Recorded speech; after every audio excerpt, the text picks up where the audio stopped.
जाइब राजा हम देवा घरवा है आहे नारे नारे जाइब राजा।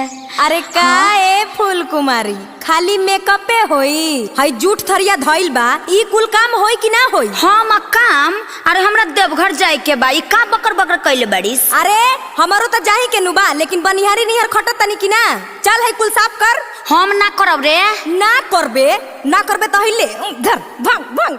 अरे मोटी लगनी है मुंह में मोय लिपस्टिक आजी सुनत तनी जी हई देखो तनी नु का कइले बिया। का भइल हो भाभी हु इज दिस? अरे हम तार मेहरारू है देखो ई का दशा कइले बिया। महादेव महादेव कांड तो होइए नु गइल। ए भैया आवो हई देखो अब तू ही संभारो। अरे तू तो बड़ बड़ू तू का ही बकबक कइले बड़ू? रौरो हमारे के गलती कहतनी जी। एकरा संगे न देव घर जाइम जी मैंने जो हम नहीं कर पाइम जी। मत जो के कहता हमरो तोरा संगे जाके लागल नइखे भूख सबसे ज्यादा बाटे तोरे से दूर। मेकअप पहले खराब तोरा मुड़ी देहब दाबया रे सही बदला लियाला। अरे हो जान सावन में लड़ल नहीं जाला छोट बाड़ू तू तोहरा तनिको ना बुझाला इहेरे आदतिया तोहना लोग के नहीं तनिको सुहाला जतरा पजाए घरी धनिया हमार नहीं लड़ल जाला। देखी जी हमरवा से एगो बात साफ साफ कह देता का हो कह उही राजकुमारी तो हम हूँ है कोई नथ झांसी आ उ जाई देवघर तो हम जाए काशी ई गाल गुल ना चलबो।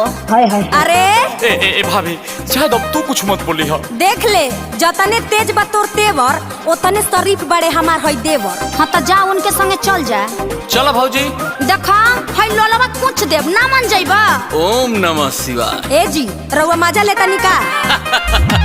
सुन बबुआ छोट बिया त छोटे लेखा रहो रउआ समझा दिया भैया हम क्या कुछ न कहो।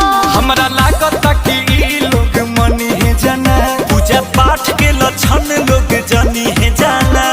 हम नहीं मानव पर छाई नहीं ढंग मोरे डांटे जैसे हाथी मतवाला।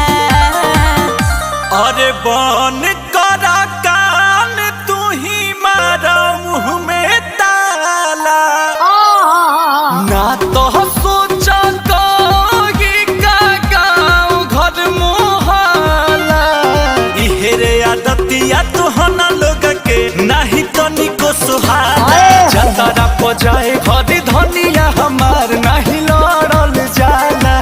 अच्छा ठीक बा रौरे बड़ रही हम छोट हो जाता नी। देखो तारे न अंकुश हमारा मेहरारू के कितना ऊंच विचार बा। ऊ तो बढ़ले बा। का हो तहरा कुछ बुझात नहीं खे साफ हमार समाज में मुड़ी नीचे गड़वाइए देबू का। का करती है बतिया दीदी जी पहले कह देले रहती तो झगड़ा होई। अच्छा सुन अब दोनों जानी मिल के एगो बाबा के बढ़िया भजन गाओ जाता। गावत छटको हमनी के मांगे निजा रउआ से बाबा ये है दे दिया घर परिवार मोरा बनल रहो